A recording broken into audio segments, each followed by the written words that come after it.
Howdy, howdy, ho, ho, my good humans. How the hell are you doing? This is Unnecessary Rambling.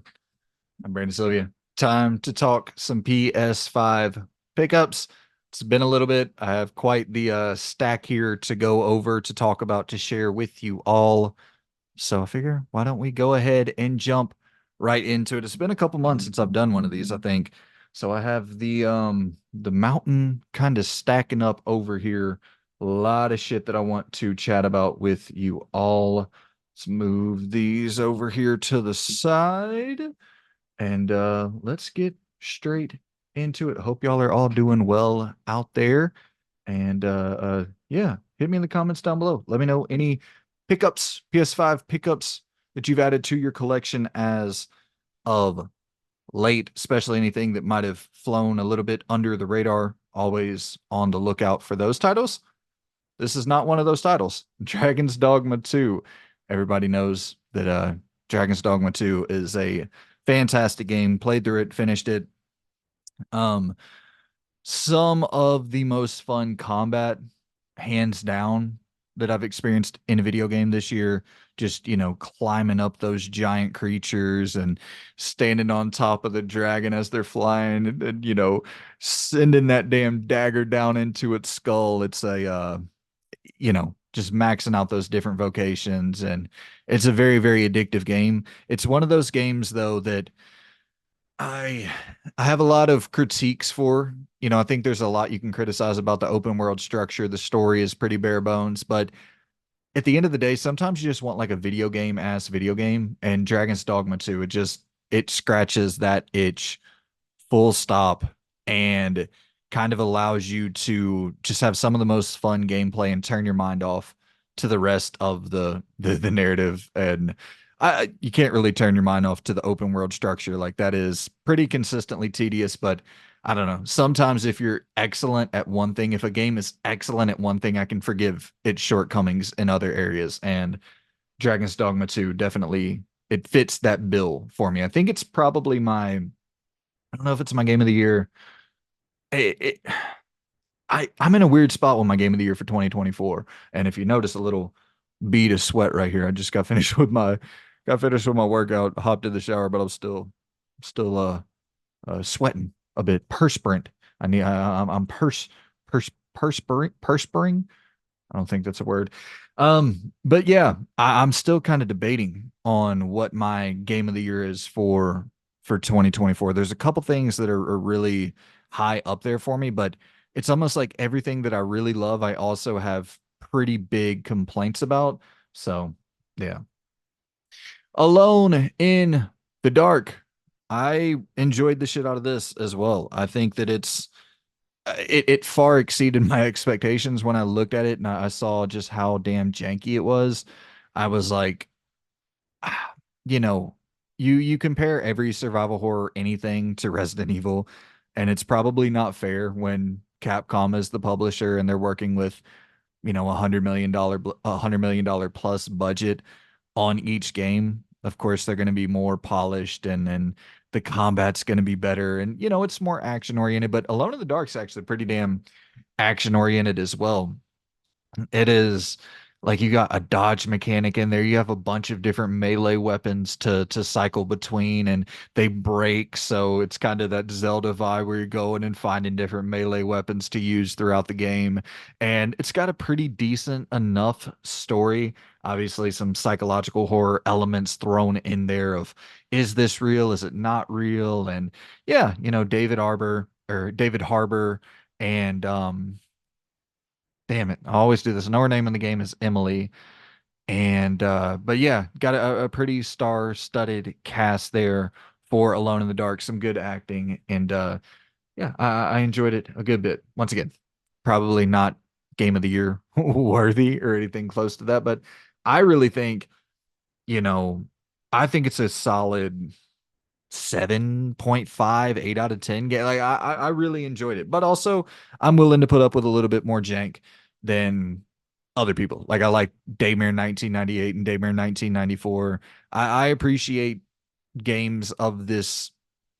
Daymare's more in the independent ilk, but I appreciate games of this double A ilk trying to do something in the survival horror space, and Alone in the Dark just will not go away. So I appreciate it. Um, Darq. This is Jin from Retro Rivals. I have heard her talk about it, and yeah, she says it's kind of Little Nightmares-esque in its gameplay structure. So I am excited to check it out. I wanted to go ahead and get it before it balloons in price, as all of these damn survival horror games tend to do these days. Rise of the Ronin, another one finished recently in the open world, third person action adventure space. Goodness gracious, man. I'm getting to the point where it's like I love me a good open world third person action adventure game. I really, really do. But man, 2024 has had a ton of them. And that's the thing, they're all kind of piquing my interest. The thing about Rise of the Ronin was with Team Ninja here, the creators of Neo and Wolong. This seemed to be more accessible, seemed to be more along the lines of a Ghost of Tsushima. Obviously, that's the first comparison that anybody will make when looking at the game. But I was just curious, like, how is all of this going to work? Is it going to be a decent story? Not a bad story by any means. It I wasn't all the way engrossed in the world. I didn't feel like the world was all that interesting, but the main plot was fine enough. Obviously, Souls-like combat, that was the thing that I was a little bit bummed by. I'm not, the biggest fan of the Souls-like games, but it is a lot more, and you can swap to different like companions. So you can kind of, you're fighting one boss or whatever, and say your stamina meter kind of you're whittling down your stamina meter, you can swap to another character and attack the boss with that character. So it allows you to play the game a little bit more at a fast pace, which I prefer in, pretty much any action game. So Rise of the Ronin wasn't bad, wasn't great. WWE 2K24, best wrestling game since, I would say, SmackDown versus Raw '07, probably.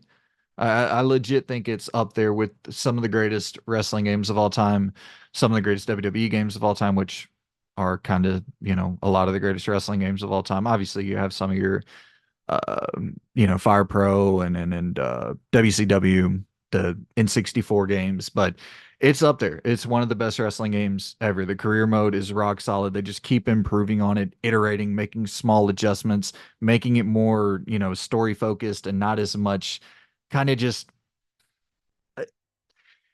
I remember 2K16 would have been 2K15, 16, 17. I could be wrong on that. Maybe it was 2K16, 17, 18, where they tried to take more of like an NBA 2K approach to the career mode and give you just endless matches that never tied together. There was really never any story structure that made sense. It was just kind of like this endless free play mode with your character, like just going for the title, defending the title, but not really having any story ties. And it's like, dude, wrestling without the story is it's a ridiculous concept. You know what I mean? Just play fighting endlessly. Like I don't know. It's a it's a really, really good game though. The bones are so good. And I'm at the point now where I'm just like thrilled at the state of modern WWE games. There was a long drought where they were not so great. They are absolutely phenomenal at this stage. And then here are a few I picked up at GameStop. They had a little sale going on. I picked up Eternights. This is let's see, let's read the back here a little bit. I honestly don't know much about this game. I feel like I saw it at a PlayStation showcase a while back. I on the back here, it's really just talking more about the story, but I think this is an action-oriented JRPG, if I'm not mistaken. I think there's like some dating sim elements. Yeah, okay. Save your date, save the world. Yeah, so it's kind of like a dating sim JRPG action game all mixed into one. And it was just kind of one of those things where they had the sale going on, and it was one of the games I picked up in the sale. And we also have GTA 5. Grabbed a copy of that. I'm wanting to play through. I played through GTA Vice City San Andreas, and 4, all within the last couple years. So I want to play through 3, want to play through 5. I'm even kind of thinking about playing through like Liberty City Stories and some of the spin-offs and DLC and stuff like that. I got that Grand Theft Auto itch. Like I think a lot of people do right now, just waiting on 6. It feels like we're waiting forever for 6, but I do think I'm wanting to replay the whole series before 6 comes out. But I'll definitely, at the very least, I will replay 3 and 5 before the release of 6, unless 6 releases and like I don't know. I'm thinking 6. I think people are kind of sleeping on GTA 6. I think it's probably going to release sooner than people are expecting. I know a lot of people are expecting it to get delayed into 2026. I kind of have a feeling like I think it's going to come out probably mid-ish 2025. Like I think that's a fantastic summer game. That drops around July. You're going through the streets of Miami, in Dade County, and you're just kind of soaking up this beautiful, crazy environment and getting that vibe right around summertime. Like I think that would be a perfect summer release. I don't feel that way about most of the other Grand Theft Auto games other than obviously Vice City, but you know, this one just feels specifically tailored to summer. So I don't know. I think we might get a summer release date for GTA 6. Um, Wizard with a gun. I honestly I have no idea. Wizard with a Gun is an online cooperative sandbox survival game set in a magical wilderness wrought with dangerous creatures and arcane mysteries. Embark on a journey alone or with a friend to collect, craft, and outfit your wizard however you see fit as you explore the unknown. Carefully design weapons, bullets, and furnishings for your tower, home, but try not to burn it all down as the magic you wield escalates beyond your control. So I know it's a Devolver joint, and that's kind of the reason I picked it up. Devolver typically has a pretty solid track record. Man, Outcast, a new beginning. Talk about being stacked with third person open world action adventure games this year. Outcast: A New Beginning, man. This is a sleeper. This is maybe like the sleeper hit of 2024. Not hit because I don't think it's going to do that well commercially. It really didn't do all that well critically either. It did okay, for a very double A, THQ Nordic published title. It's shooting well above its weight class though. Like the world is so beautiful. So beautiful, but man, performance issues galore. You're rarely going to have that thing running at a smooth frame rate, but it's because the game's chaotic as fuck. You got a jetpack, you're flying around, you got all these powers that like totally break the game. You're shooting mines out of your gun, and you got like this automated gun, and every time you're shooting out damn grenades or mines or whatever. So just shit's exploding everywhere. And yeah, you can do like you jump up in the air with your jetpack, land down, do a Hulk smash. It's absolutely chaotic, batshit crazy, but really fun game. Final Fantasy VII Rebirth. Really, not much needs to be said about Final Fantasy VII Rebirth. Everybody knows this is one of the best games of the year. I'm not like a Final Fantasy diehard, so I'm probably not as crazy about it as most people are, but fucking great game. Absolutely great game. Great story. And love the combat system. That blend, between kind of strategic turn-based elements while keeping that action at a high clip. Yeah. Final Fantasy VII Rebirth rules. Banishers Ghost of New Eden. Another mildly open world, third person action adventure game that dropped this year. Can you see why I am getting a little bit burnt out, but I keep on picking them up because I am a junkie. Um, don't nod once again in that vampire spirit kind of a spiritual successor in some way. It's really not, but it's a similar style of game, choosing different, branching dialogue options. And essentially the main hook of the game is, this isn't really a spoiler, they show it in the trailer, and I think they pretty much make this like the main pitch of the game. Your wife dies early on, and you are making a decision throughout the entire game if you want to try to revive her through some maybe possibly sketchy means of achieving that goal, or the other decision is to, go on this journey with her.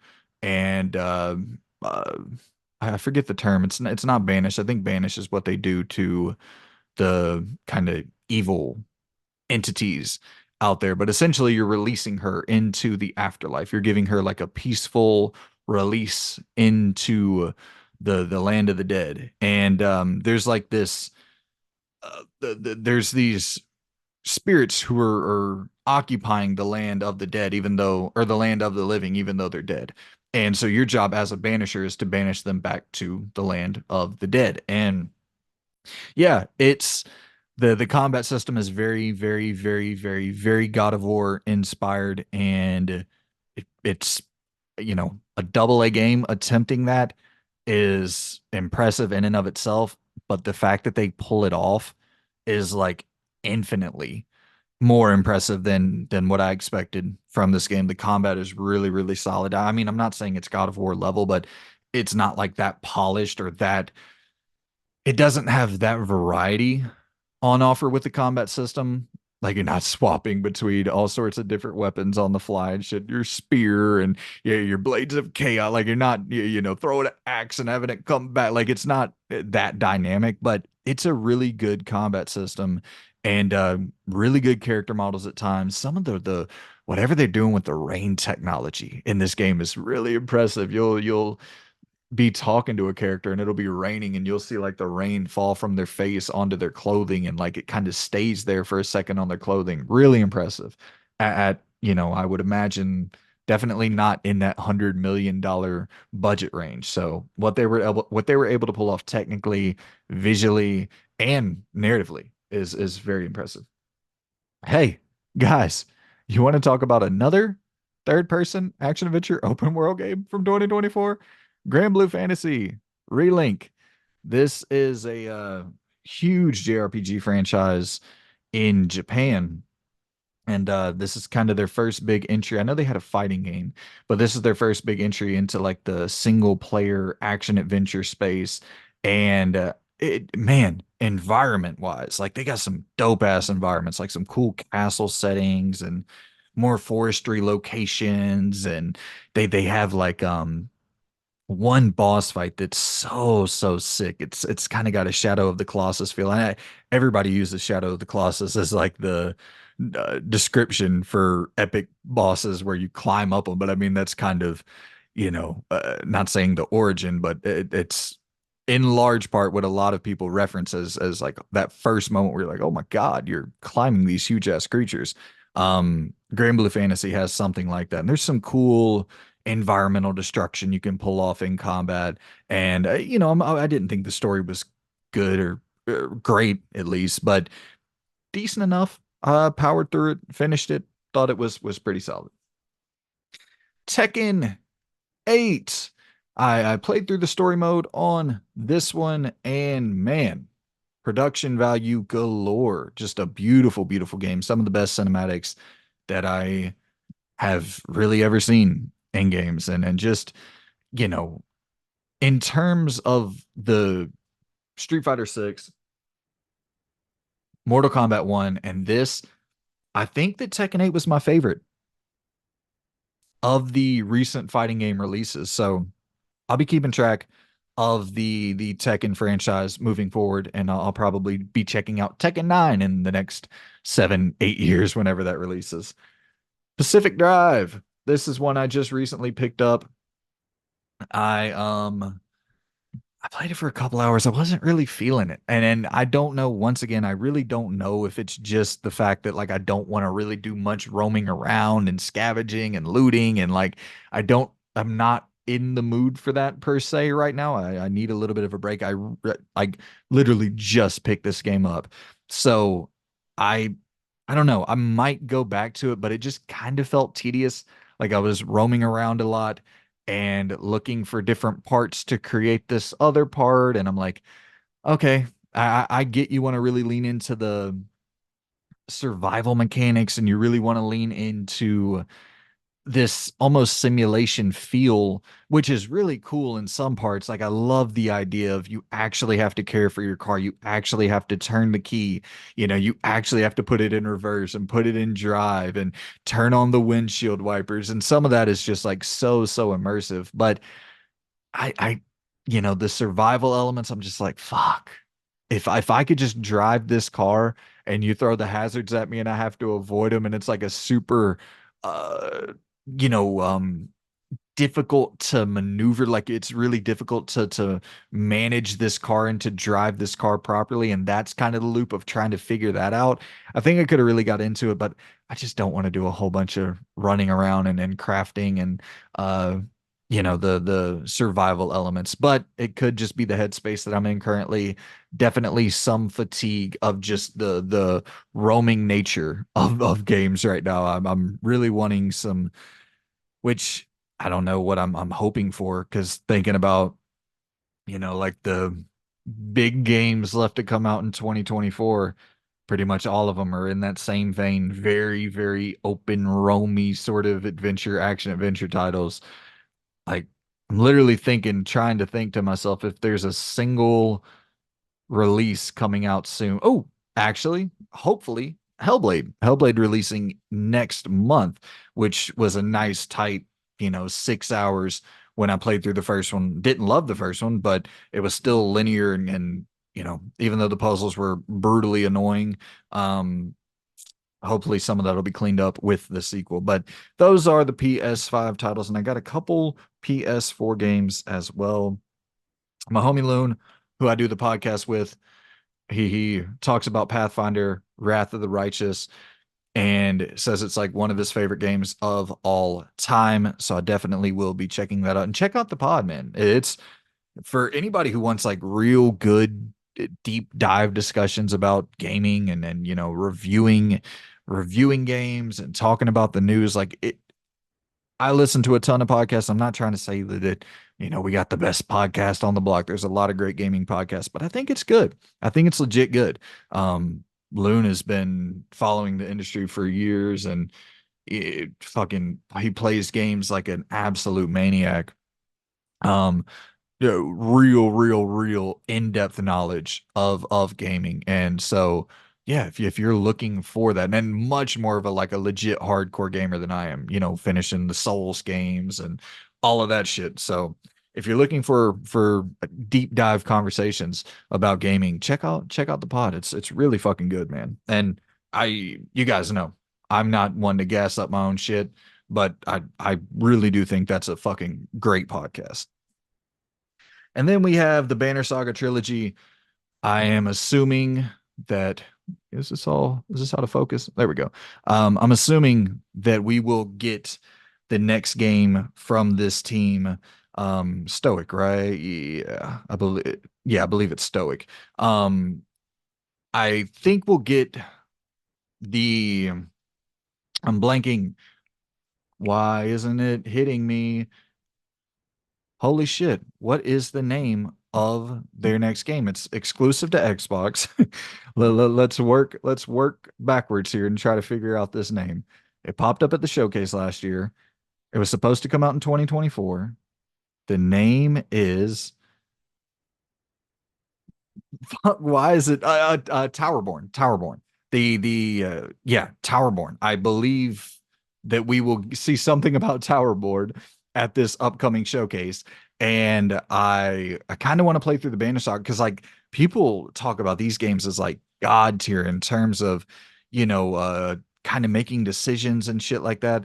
People really talk about this as like up there. And just the art style alone is fantastic in these games. But um, what the fuck was I saying? Oh yeah, Towerborn. It when it comes out, I'm kind of wanting to.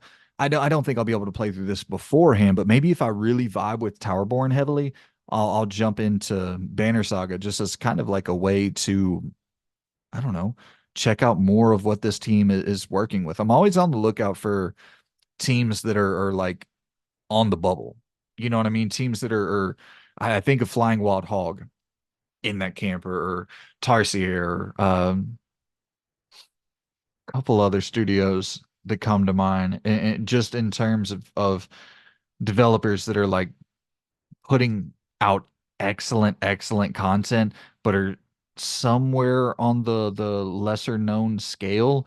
Um, so yeah, I'll always looking for teams like that, and I feel like they would kind of fit that bill to some degree. But yeah, that is what I have picked up in the last couple months. I hope you all enjoyed the pickups. As I said, hit me in the comments down below with any of your pickups as of late, especially anything that this has maybe flown under the radar. Like I was saying, I really I love finding that shit, checking that shit out, because every now and then, you run into a damn Evil West. I think man, my brain is wiped today. Her story, Immortality, Sam Barlow. I think his creations. Like I think that the next thing he creates, because Immortality really caught some serious buzz. I feel like he'll get a significant budget for his next title, and possibly be able to create something that's like, oh shit, like a huge jump, because that's the thing that's so impressive to me when these studios go from, oh, that's really cool, to, yo, they created that. I think of Avalanche as well, going from the Cars games and the Disney Infinity games to, oh, you created the best-selling game of the year with Hogwarts Legacy. Oh, you created one of the best licensed games ever with Hogwarts Legacy. Like, that's the shit that gets me hyped when studios have that huge breakout. So yeah, rambling at this point. Nature of the channel. Appreciate y'all for tuning in. Hope y'all enjoyed the video. Like, subscribe, all that good shit if you want to. And hope to see you around the channel soon. Goodbye.